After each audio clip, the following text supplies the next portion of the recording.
Start. हल्ला नहीं करो, चलो देखो।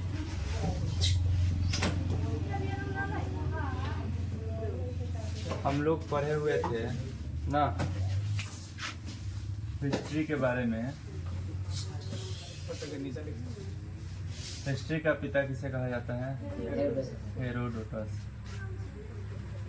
हर एक क्लास में सबसे पहले अभी ये चल रहा है 4 दिन से, है ना? पूरा क्लास में सबसे पहले ये चल रहा है हिस्ट्री।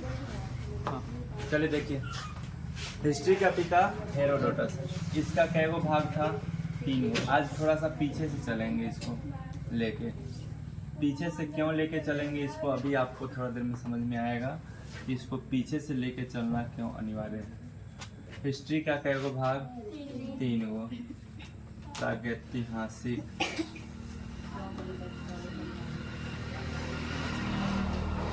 प्रागैतिहासिक, अर्ध ऐतिहासिक,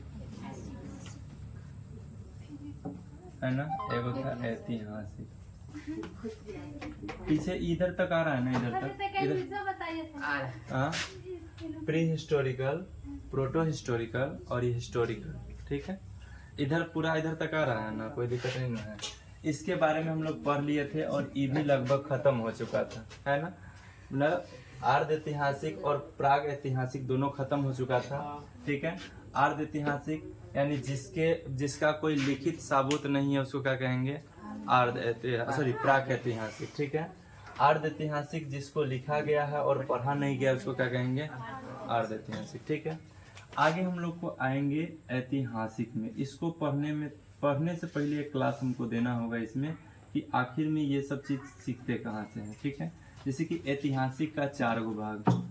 ऐतिहासिक का क्या गो भाग है? 4 गो। एगो है प्राचीन, प्राचीन, मध्य, आधुनिक। आधुनिक मतलब नया, आधुनिक मतलब नया, प्राचीन मतलब पुराना, मध्य मतलब बीच वाला, ठीक है?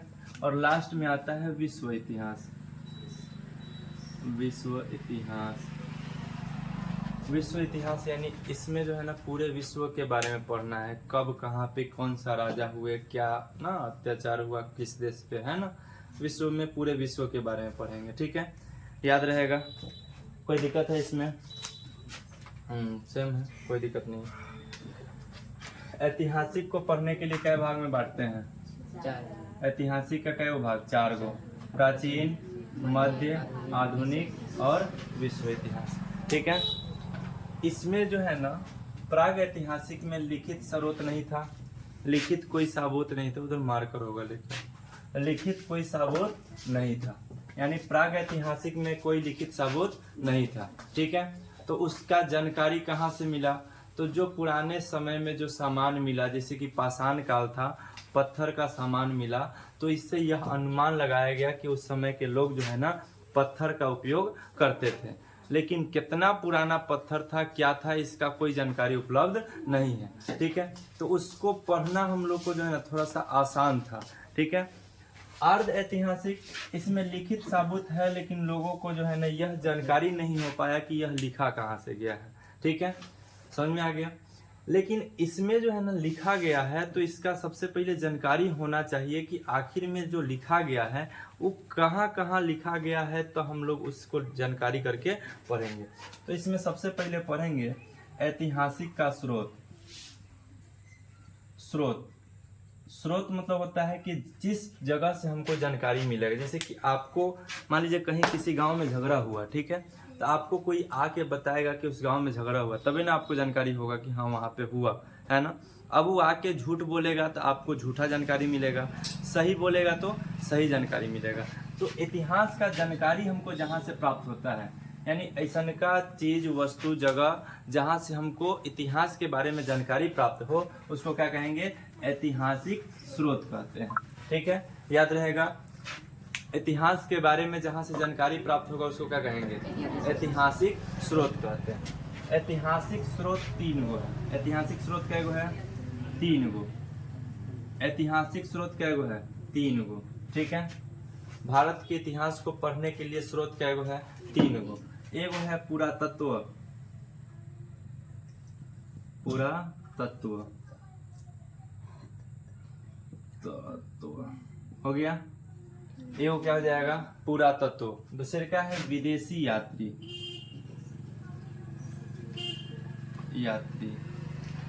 द्वारा लिखा गया यात्रा वृत्तांत। विदेशी यात्री द्वारा लिखा गया यात्रा वृत्तांत आप लोग पढ़े होइएगा।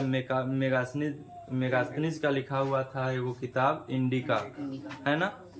कौटिल्य का लिखा हुआ था अर्थशास्त्र ना।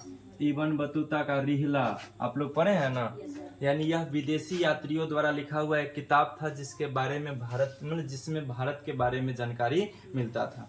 तो यह भी एक स्रोत हो गया जहां से हम लोग को इतिहास के बारे में जानकारी मिल रहा है ना। और तीसरा इसमें था साहित्यक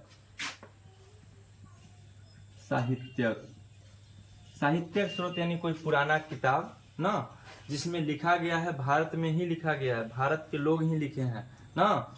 वो किताब जैसे कि आप लोग को पढ़ाए हुए थे, बाबर द्वारा लिखा हुआ बाबरनामा, अबुल फजल द्वारा लिखा हुआ अकबरनामा, है ना। इस सब चीज के बारे में पढ़े हुए थे इंटर क्लास में, है ना।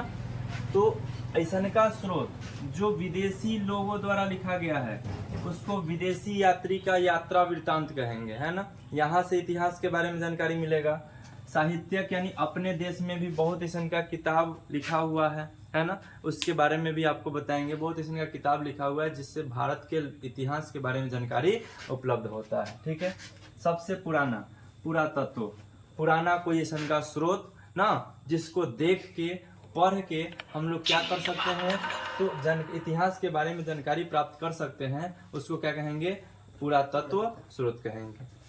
तो फ्लाइट मोड में करो, फ्लाइट मोड इसको ऑन करो, तो फोन आएगा बंद हो जाएगा, ठीक है।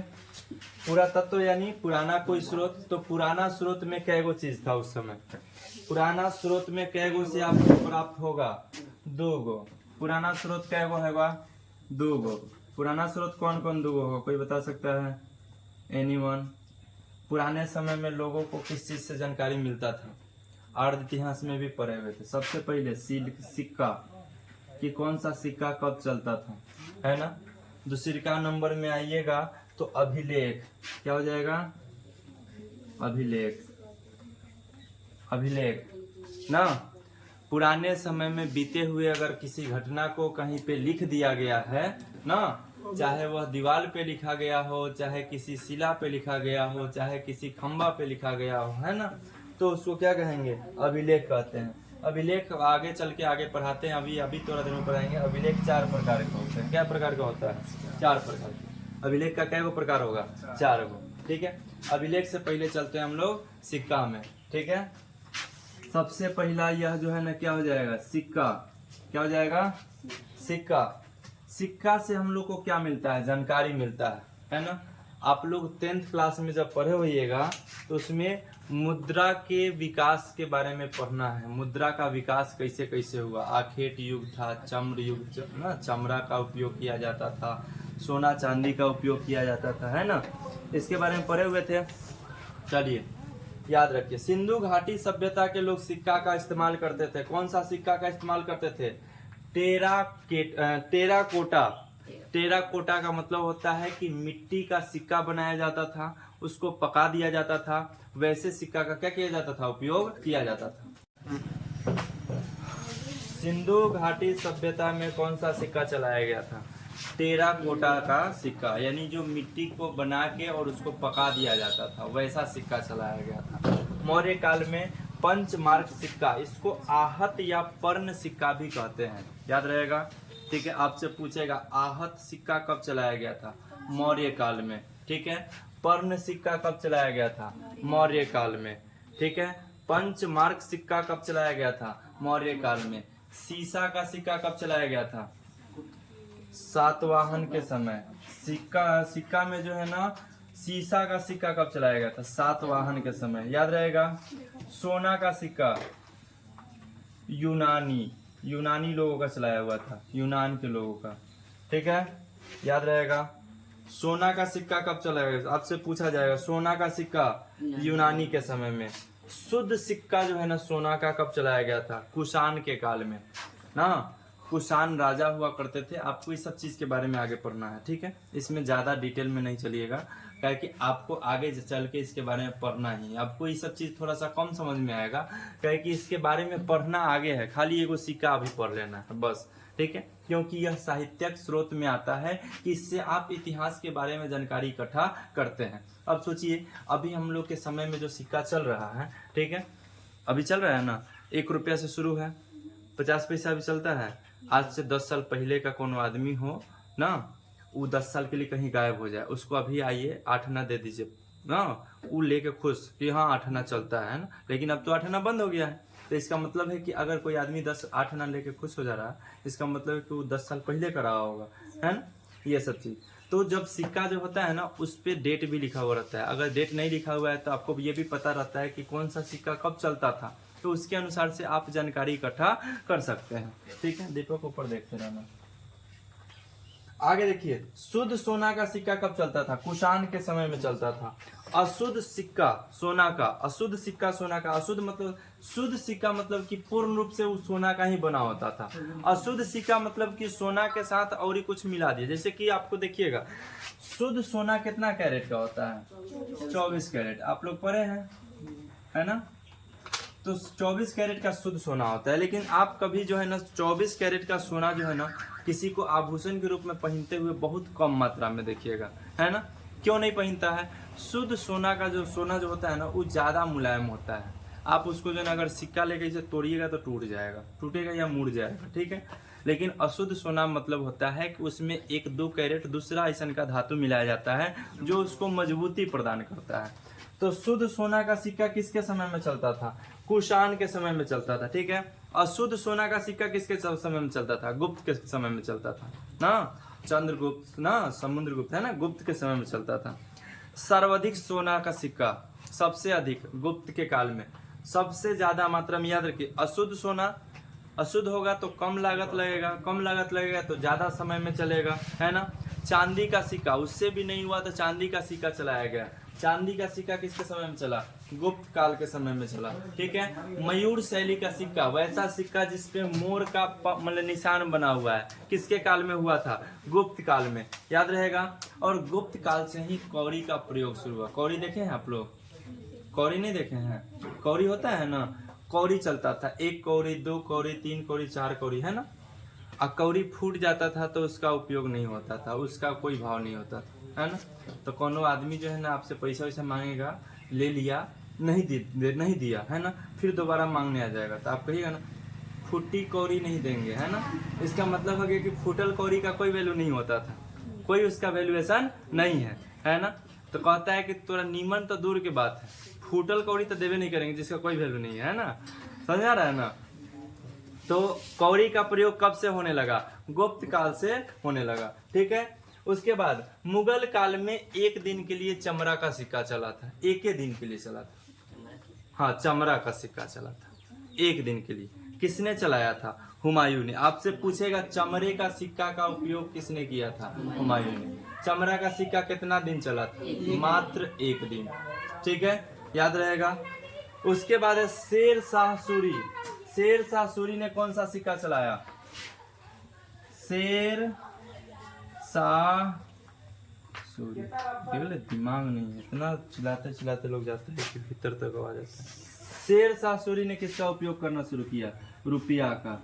जिस रुपया का उपयोग हम लोग करते हैं वह किसने चलाया था? शेर शाह सूरी ने। कहाँ का था? बिहार का। शेर शाह सूरी कहाँ का था? बिहार का था, है ना।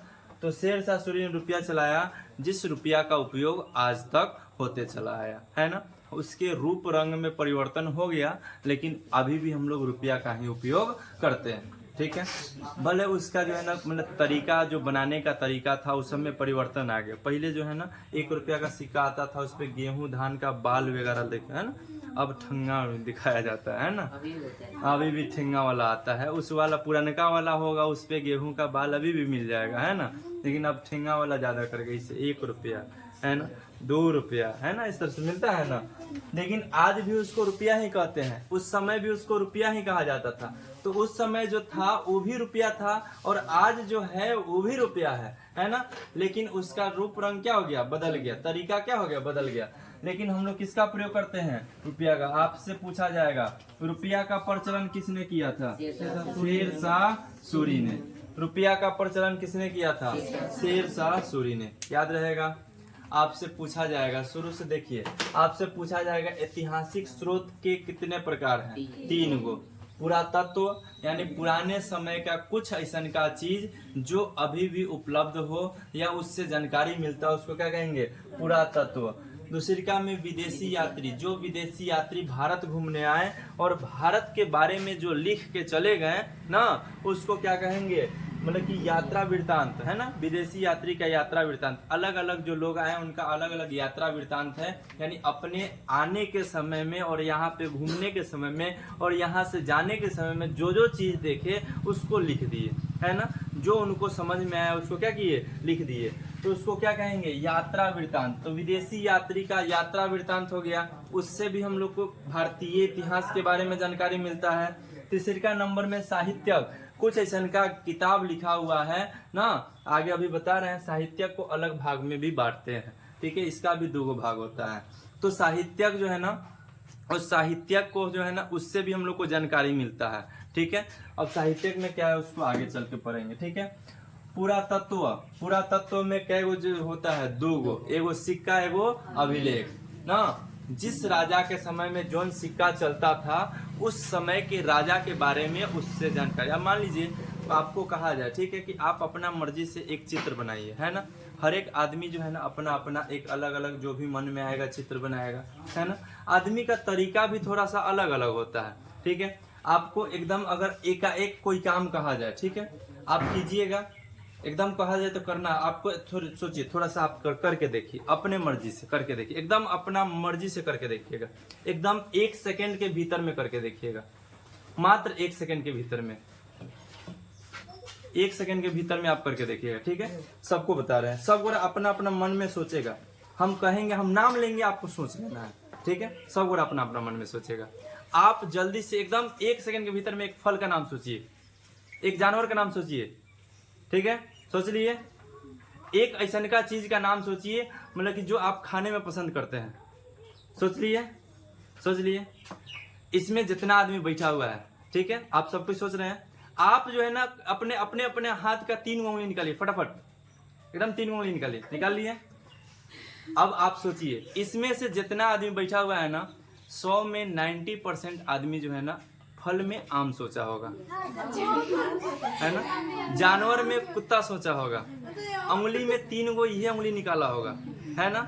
ऐसा क्यों होता है, ऐसा क्यों होता है? ऐसा इसलिए होता है कि हम इस चीज को जो है ना बार बार अपने जीवन में क्या करते हैं, रिपीट करते हैं, है ना। जिस चीज को आप बार बार रिपीट कीजिएगा ना, वो आपको ऑटोमेटिकली जल्दी से याद आ जाएगा, समझ में आ जाएगा, है ना।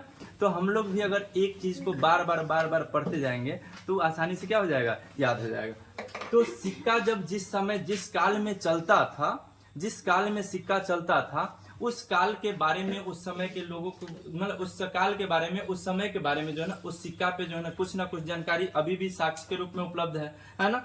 तो उस सिक्का से हम लोग को जो जानकारी मिला वह भी एक पुरातत्व का जो है ना देन हो गया, ठीक है। सिक्का में किसी को दिक्कत है, इसका सिर्फ इतना याद रखना है कि जिस शासन के काल में जो सिक्का चलता था उस सिक्का और उस शासन के जो है ना शासक का नाम याद रखना है ना। जैसे कि आपसे क्वेश्चन क्या पूछेगा कि सिंधु घाटी सभ्यता में किस प्रकार का सिक्का का उपयोग किया जाता था। टेराकोटा ना सिक्का का उपयोग, कैसन का होता था, तो मिट्टी का बना होता था और इसको कच्चा मिट्टी से बना के पका दिया जाता था, ठीक है। मौर्य काल में किस सिक्का का प्रयोग किया जाता था, पंचमार्क नामक सिक्का का प्रयोग किया जाता था। पूछा जाएगा सीसा के सिक्का का प्रयोग किसके समय होता था, सातवाहन के समय होता था। कोई दिक्कत है इसमें, बहुत आसान है, ठीक है। अब आप देखिए आगे हम लोग को पढ़ना है अभिलेख के बारे में। किसके बारे में पढ़ना है, अभिलेख के बारे में, ठीक है। अभिलेख का 4 प्रकार होता है। अभिलेख कै प्रकार का होगा, 4 प्रकार का, ठीक है। 4 प्रकार कौन कौन होता है अभिलेख का, 4 प्रकार कौन कौन होगा। एगो ले लीजिए शिलालेख, शिलालेख, एगो शिलालेख हो गया, एगो स्तंभ लेख ले लीजिए, स्तंभ लेख, एगो भित्ति लेख। अभी याद हो जाएगा पूरा, चारों के चारों अभी याद हो जाएगा एकदम, इसमें सोचने का कोई जरूरत नहीं। एगो गुफा लेख होता है, ठीक है। शिला मतलब क्या होता है? पत्थर। शिला मतलब क्या होता है? पत्थर। पत्थर के कोई ऐसन का चीज जिसपे खुद के कोई चीज लिखा गया है उसको क्या कहेंगे? शिलालेख ना। किसी मंदिर को बनाया जाता है तो उस मंदिर को बनाने वाला का नाम एक पत्थर पे खुदवा के लिख दिया जाता है और उसको जो है ना उसी दीवार पे चिपका दिया जाता है ना। ऐसा का देखे हैं, ठीक है। तो उसको क्या कहेंगे? शिलालेख। अगर पत्थर पे खोद के लिखा जाए तो क्या कहलाएगा? शिलालेख। याद रहेगा। स्तंभ मतलब होता है खंबा ना। अगर किसी दीवार या कहीं पे कोई खंबा लगा दिया जाए और उस खंबा पे कोई चीज लिख दिया जाए, है ना, उसको खोद के लिखा जाए तो वह क्या कहलाएगा? स्तंभ लेख। स्तंभ मतलब खंबा। अशोक स्तंभ देखे हैं, जानते हैं अशोक स्तंभ के बारे में, है ना। अशोक द्वारा लगाया गया था, उस पे अशोक के कुछ बातों को जो है ना उस पे खोद के लिखवाया गया है ना, तो उसको अशोक स्तंभ कहते हैं, ठीक है। वह क्या हो जाएगा? स्तंभ लेख। भित्ति लेख समझ लीजिए, पहले दुइये को घर हुआ करता था, आज भी दुइये को घर होता है ना। तो पहले जो है दो प्रकार का घर होता था, आज भी दो प्रकार का घर होता है ना। दो प्रकार के घर में क्या क्या होता था? एगो फूस का घर होता था जो वो टाटी वगैरह से खड़ वगैरह से बनाया जाता था। दूसरी का होता था ईंटा का घर जिसमें दीवार होता था। दीवार को ही भित्ति कहा जाता है। दीवार को क्या कहते हैं? भित्ति, ठीक है। तो दीवार को क्या कहेंगे? भित्ति। तो दीवार पे जो चीज लिखा जाएगा क्या कहलाएगा? भित्ति लेख, ठीक है। दीवार पे खोद के लिख देते हैं या पेंट से उसको पेंट करके लिख देते हैं, तो दीवार पे जो लिखा जाएगा भित्ति लेख। और पहले याद रहेगा पंखा हाँ, पर बचा के रखना पड़ेगा समय आएगा तो सब काम आएगा, है ना। कौन ठीक हम पढ़ा दे रहे हैं, अपनी के पढ़ाने के लिए कौन रहेगा कि नहीं रहेगा, है ना। आजकल जैसा का माहौल चल रहा है ना, आने वाला समय में सही में हिस्ट्री का टीचर इतना अकाल पड़ जाएगा ना, नहीं मिलेगा। काहे कि लड़का खुद पढ़ना नहीं चाह रहा है ना, तो पढ़ाने के लिए कहाँ से आएगा। अधिकतर कोचिंग ट्यूशन में जो है ना SST को रीजनल सब्जेक्ट नहीं माना जाता है, उसको छोड़ दिया जाता है कि ये में पास कर जाएगा इंग्लिश की तरह, है ना। लेकिन ये सब बहुत अनिवार्य है, बहुत ज्यादा जरूरी है, ठीक है। हिस्ट्री भारी नहीं है, लेकिन हाँ उसको थोड़ा सा पढ़ना, आपको हर एक चीज में, हर एक लाइन में ऐसा का चीज मिलेगा जिसको समझना थोड़ा सा, मतलब याद रखना थोड़ा सा मुश्किल हो जाता है। समझना नहीं, याद रखना मुश्किल हो जाता है। हिस्ट्री क्या है? History is a story. History एक कहानी है, उसके अलावा कुछ नहीं। आप जैसे कि पेड़ पौधा, किसी पशु का कुछ कहानी पढ़ते हैं ना, उसी तरह से एक कहानी है पहले जो बीत चुका है। हाँ, आप कहानी पढ़ते हैं, उसमें कुछ अपना से जोड़ दिया जाता है। फिल्म देखते हैं ना, आप जो फिल्म देखते हैं, हिस्ट्री एक फिल्म है। आप हिस्ट्री को मानिए तो एक फिल्म है।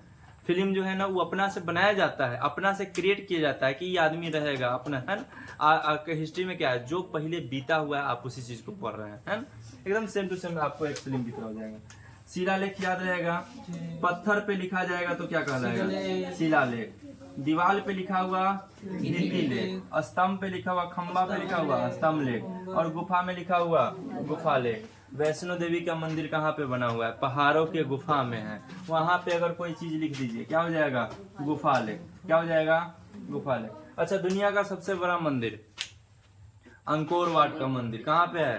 कंबोडिया में। अभी कहाँ बन रहा है? चकिया में। विराट रामायण मंदिर दुनिया का सबसे बड़ा मंदिर, ठीक है। जेकरा जेकरा पैसा है जाके जमीन खरीद लीजिए, है ना। ऐसे तो अभी मिलेगा नहीं अब, है ना। साफ एकदम धनिक, एक बेर में धनी हो जाइएगा, है ना, करोड़ों का मालिक। हाँ, बैठ के नारियल बेच लीजिए एकदम साफ। एक नारियल तो बिका के साफ एकदम, है ना। आज अच्छा खासा चलेगा, मालूम है क्यों?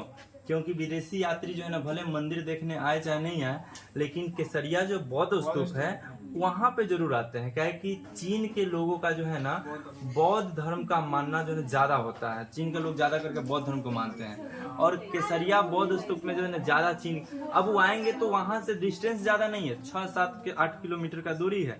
8 किलोमीटर वो एकदम दुनिया का सबसे बड़ा मंदिर देखने जरूर टपक पड़ेंगे, है ना, याद रहेगा। हाँ, चीन से बहुत लोग आता है। अरे हमेशा आप केसरिया में अगर एक दिन रुक जाइएगा तो एक दिन में नहीं हो तो 200 चीन का आदमी भी। वैशाली में कितना होगा? वैशाली में वहाँ बहुत सब आते रहता है लोग। उन लोग का काम धाम नहीं है, कमा उमा के बैठल है एकदम, बेटा पोता कमाने के लिए है, आराम से घूम रहे हैं ना। यहाँ पे ना बुढ़वा हो जाता है तो लोग कुछ चलास नहीं हो रहा। वहाँ के बुढ़वा हो जाएगा ना, वो सब खाली घूमने के फिर में रहेगा ना। इतना कमा कमा के ठग ठग के रख लिया है ना, अपने देश के तो इतना ना लूट लिया है कि वो फिर भिखार नहीं हो। चीन कहाँ भिखार हो गया, हम लोग भिखार हो गए। हाँ बात सही है ना। शिलालेख, पत्थर पे लिखा हुआ है उसको क्या कहेंगे, शिलालेख, याद रहेगा। खंबा पे लिखा हुआ है उसको क्या कहेंगे, स्तंभ लेख। दीवार पे लिखा हुआ है, दीवार को भित्ति ना। हमारे गांव में एक जगह है ना, उसको भित्ति कहा जाता है। हमारे गांव का कौन आदमी होगा ना, पूछ लेना उसको। हाँ, कहीं अगर बुला उला जाइए, कहिए कि कहीं को बुलाना है, आओ भित्ति पे, सीधे ही आ जाएगा फट दे, है ना। तो भित्ति मतलब कि वहाँ पे जो घर था हम लोग का पुराना घर है ना, जहाँ पे वो ईंटा का घर था, है ना, तो उसको भित्ति कहा जाता था। ठीक है, तो उससे आप याद रखिए, भित्ति मतलब दीवाल, भित्ति मतलब दीवाल, है ना। दीवाल पे जो लिखा हुआ है ना, भित्ति लेख, है ना। आजकल ज्यादा करके भित्ति लेख का उपयोग किया जाता है कोचिंग के प्रचार के लिए, स्कूल के प्रचार के लिए, है ना। दीवार पे लोग रंगवा पुतवा के लिखवा देता है, लिखवा दिया तो क्या कहलाएगा, भित्ति लेख। गुफा लेख, गुफा लेख यानी पहाड़ों की गुफा में जो है वह क्या कहलाएगा, लिखा हुआ है जो, क्या कहलाएगा, गुफा लेख। आगे आइए साहित्यक। साहित्यक स्रोत कै प्रकार का, 2 प्रकार का, याद रखिए। साहित्यक स्रोत कै प्रकार का, 2 प्रकार का। एगो जो है ना ब्राह्मण ले लीजिए, ब्राह्मण, है ना, ब्राह्मण ले लीजिए, ठीक है। या हिंदू धर्म के अनुसार जो आता है उसको, हिंदू धर्म में आपको सनातन धर्म, उसको ब्राह्मण का जो है वो हो जाएगा, ठीक है। और एक आता है गैर ब्राह्मण। उस समय 2 गो था ही, धर्म के गो था, 2 गो। इस्लाम धर्म हम लोग के यहाँ का नहीं है, ये आया है दूसरे जगह से, है ना। हाँ, ये सब नहीं था। हाँ, ब्राह्मण धर्म और एगो गैर ब्राह्मण। गैर ब्राह्मण में क्या आएगा, जैन और बौद्ध। जैन और बौद्ध यहाँ का है, बाकी सब दूसरा जगह से उखड़ के आया है। हाँ, समझ में आ रहा है। ईसाई धर्म के मानने वाला अंग्रेजों के साथ आया, वो ईसाई धर्म को मानने लगा, है ना। मुगलों के साथ आया, इस्लाम धर्म को मानने लगा। भारत का मुख्यतः 3 गो धर्म ही मान लीजिए, उससे ज्यादा नहीं है। ब्राह्मण, जैन और बौद्ध। जैन धर्म के संस्थापक महावीर, पढ़े हुए ना, महावीर स्वामी, है ना। बौद्ध धर्म के भगवान बुद्ध, बौद्ध धर्म के भगवान बुद्ध, है ना। तो भगवान बुद्ध का जो लिखा हुआ किताब है, बौद्ध धर्म का जो किताब है बौद्ध संगीति, वह क्या हो जाएगा, यह भी एक साहित्यिक स्रोत के रूप में आ जाएगा। यानी उनके किताब में जो लिखा हुआ है, ऐसा का थोड़ी है कि झूठ लिखा हुआ है। तो जो लिखा हुआ है वह एक इतिहास का स्रोत हुआ कि नहीं हुआ। महावीर स्वामी के लिए जो लिखा हुआ है जैन धर्म वाला, वो सही है कि नहीं है। तो यह जो है ना 2 गो साहित्यिक स्रोत आ जाएगा। और हिंदू धर्म में आइएगा तो ब्राह्मण वाला में वेद, वेद लिखा हुआ है ना। वेद से भी छोटा होता है उपवेद, उपवेद, है ना। उपवेद के बाद आइएगा ब्राह्मण धर्म में और क्या क्या आता है, पुराण। पुराणों की संख्या क्या है, याद रखिए, पुराणों की संख्या क्या है, 18 गो है। पुराण हो गया। महाकाव्य, रामायण और महाभारत को क्या माना जाता है, महाकाव्य माना जाता है ना। तो रामायण और महाभारत से हमारे इतिहास के बारे में पता चलता है ना। तो यह भी क्या हो जाएगा, एक साहित्यिक स्रोत हो जाएगा, महाकाव्य। कोई दिक्कत है, याद रहेगा, याद रखिए। ब्राह्मण धर्म में जो है ना कौन कौन सा आ जाएगा, वेद, उपवेद, पुराण, महाकाव्य, और ये होता है वेदांग होता है, गति जितना पुराना स्रोत होके ना उस सब को आप ले लीजिए। पुराण में तो 18 को पुराण हो गया। महाकाव्य कै गो हो गया, 2 गो, रामायण और महाभारत। वेद कै गो हो गया, 4 गो। वेद कै गो हो गया, 4 गो। ऋग्वेद, सामवेद, यजुर्वेद, अथर्ववेद, है ना। इसके बारे में भी, सब के बारे जितना ये सब जितना लिखे है ना, इस सब को पढ़ना है अलग से, है ना। ये आपको क्या चीज पढ़ना है, ये हो गया कि कहाँ कहाँ से इसका स्रोत होगा। अब इसमें हम लोग तो लिख लिए, पढ़ लिए कि सिक्का जो है ना यहाँ चीज सिक्का चलता है। अब पूरा राजा के बारे में पढ़ेंगे, किस राजा के शासन काल में कौन सा सिक्का चला, क्या चीज व्यवस्था था, कहाँ के राजा था, कौन कब राजा बना, कब मरा, इस सब चीज के बारे में पढ़ेंगे। ठीक है, विदेशी यात्री का यात्रा वृत्तांत भी पढ़ेंगे, इबन बतूता का रिहला, मेगास्थनीज का इंडिका, अर्थशास्त्र किसका था, कौटिल्य का, है ना। ये सब चीज क्या करेंगे, पढ़ेंगे, याद रहेगा ना। तो ब्राह्मण धर्म में वेद के बारे में भी पढ़ना है हम लोग को। वेद क्या है, 4 गो, ऋग्वेद, सामवेद, यजुर्वेद, अथर्ववेद, याद रहेगा। पुराण क्या है, 18 गो, शिव पुराण, विष्णु पुराण, कभी कभी बहुत पुराण है ना, 18 पुराण। महाकाव्य क्या है, 2 गो, रामायण और महाभारत। बौद्ध धर्म का किताब बौद्ध संगीति, बौद्ध संगीति में पढ़ना है ना। बौद्ध संगीति के बौद्ध धर्म के लिए क्या था, कै गो स्रोत था, 3 गो, त्रिपिटक, शुद्ध पिटक, विनय पिटक, है ना, पढ़ना है ना, उसका हो जाएगा। जैन धर्म के संस्थापक महावीर स्वामी, याद रहेगा ना, कोई दिक्कत है। तो ये सब चीज के बारे में हम लोग पढ़ना है। शुरू से एक बार इसको रिवीजन करके बंद करते हैं। हिस्ट्री का पिता हेरोडोटस। हेरोडोटस हिस्ट्री का क्या भाग, 3 भाग, प्रागैतिहासिक, अर्धैतिहासिक और ऐतिहासिक। ऐतिहासिक में क्या क्या चीज पढ़ना है, प्राचीन, मध्य और आधुनिक। विश्व इतिहास में पूरे दुनिया के बारे में पढ़ना है। उसमें दुनिया में घटित घटना पढ़ना है, भारत के बारे में नहीं। दुनिया में घटित घटना में क्या आएगा, प्रथम विश्व युद्ध, द्वितीय विश्व युद्ध, शीत युद्ध, ये सब चीज के बारे में पढ़ना है। ठीक है, ये प्राचीन, मध्य और आधुनिक में प्राचीन में पुराने मुगलों से पहले, है ना। मध्य में आपको मुगल काल वाला आ जाएगा, आधुनिक में अंग्रेजों का आक्रमण सब आ जाएगा। ठीक है, कोई दिक्कत है। ऐतिहासिक स्रोत कौन कौन सा है, तो 3 गो, पुरातत्व, विदेशी यात्री द्वारा लिखा गया यात्रा वृत्तांत, साहित्यक। ठीक है, पुरातात्विक स्रोत क्या गो है, 2 गो, एगो सिक्का, एगो अभिलेख। कौन सा सिक्का किस राजा के शासन काल में चलता था, उससे जो जानकारी मिलेगा वह क्या हो जाएगा, सिक्का, यानी पुरातत्व वाला हो जाएगा। अभिलेख कै प्रकार के, 4 प्रकार के, 4 गो अभिलेख से जानकारी मिलता है। ठीक है, पहल का अभिलेख शिलालेख, पहल का अभिलेख शिलालेख, दूसरे का अभिलेख स्तंभ लेख। केनहू लिख सकते हैं, कोई दिक्कत नहीं, इसका नहीं कि ये पहले है, कहीं कहीं लिख सकते हैं। ठीक है, भित्ति लेख, गुफा लेख, है ना, समझ में आ रहा है ना, कोई दिक्कत नहीं है। उसके बाद ये आपका खत्म हो गया। आपसे पूछेगा रुपया का शुरुआत किसने किया था, शेर शाह सूरी ने। ठीक है, साहित्यक स्रोत क्या गो है, 2 गो, एगो ब्राह्मण, एगो गैर ब्राह्मण, एगो ब्राह्मण, एगो गैर ब्राह्मण। गैर ब्राह्मण में कौन कौन आएगा, जैन और बौद्ध, याद रहेगा। ब्राह्मण में वेद, उपवेद, पुराण, महाकाव्य, वेदांग, अलग अलग बहुत आता है। देखिए ना, इसमें होगा नोट्सवा में क्या क्या है, देखिए तो वेद, उपवेद, पुराण, उपनिषद, वेदांग, महाकाव्य, ये सब जो कहाँ से आएगा, ब्राह्मण धर्म में आएगा। कोई दिक्कत है इसमें नहीं है।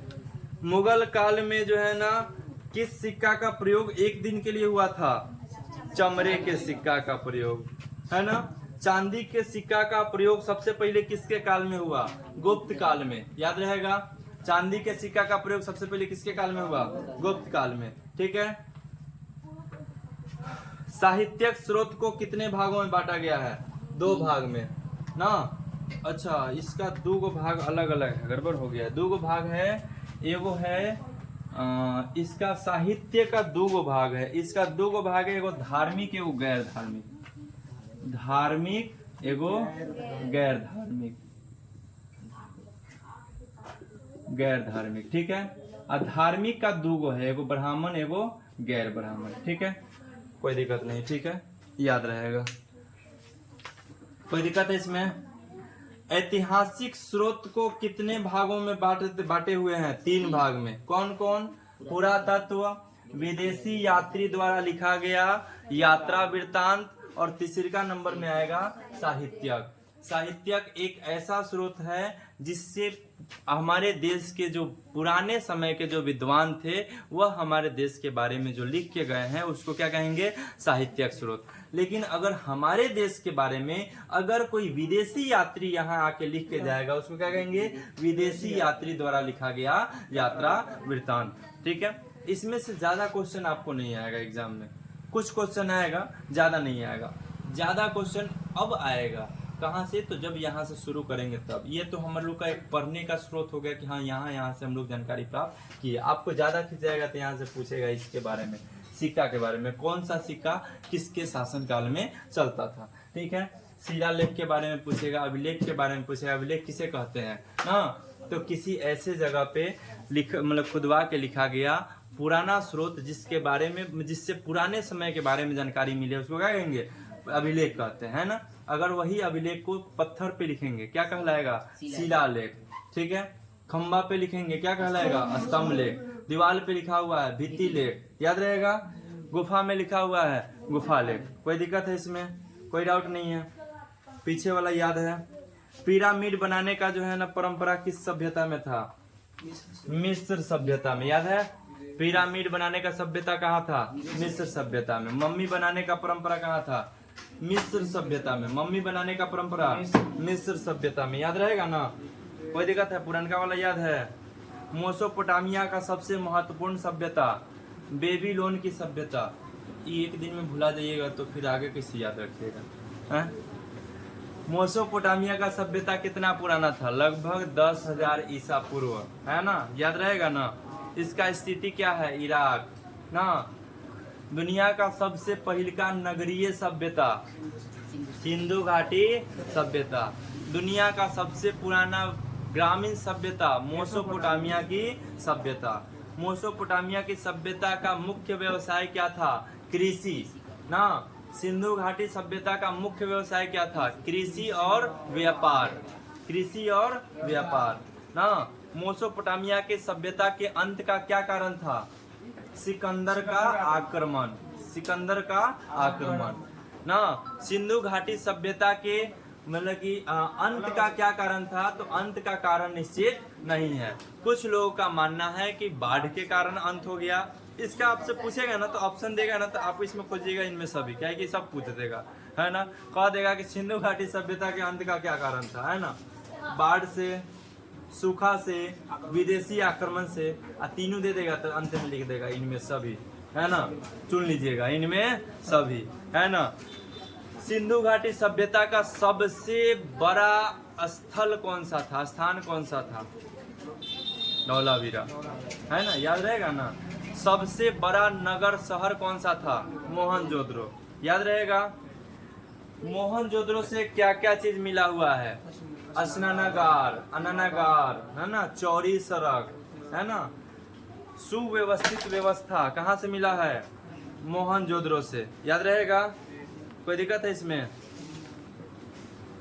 हड़प्पा सभ्यता में हड़प्पा का खोज किसने किया, खुदाई किसने किया था, दयाराम साहनी ने ना। मोहनजोदड़ो का उत्खनन किसने किया था, राखल दास बनर्जी ने, याद रहेगा ना।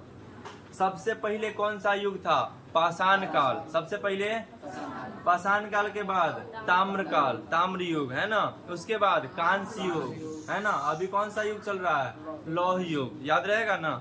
कोई दिक्कत है इसमें, आसान है, बहुत आसान है। जितना जितना आप धीरे धीरे एक दो बेर तीन बेर रटते रहिए याद हो जाएगा। कोई दिक्कत है इसमें। क्या चीज का, 1921, हाँ 1921, बात थोड़ा सा सुनाई नहीं दिया। हाँ। जुता हुआ खेत का प्रमाण कहाँ से मिला है, कालीबंगा, याद रहेगा। हल कहाँ से मिला है, कालीबंगा। चूड़ी कहाँ से मिला है, कालीबंगा, याद रहे ना। डिजाइनदार ईंटा कहाँ से मिला है, कालीबंगा से। बनवाली किस नदी किनारे स्थित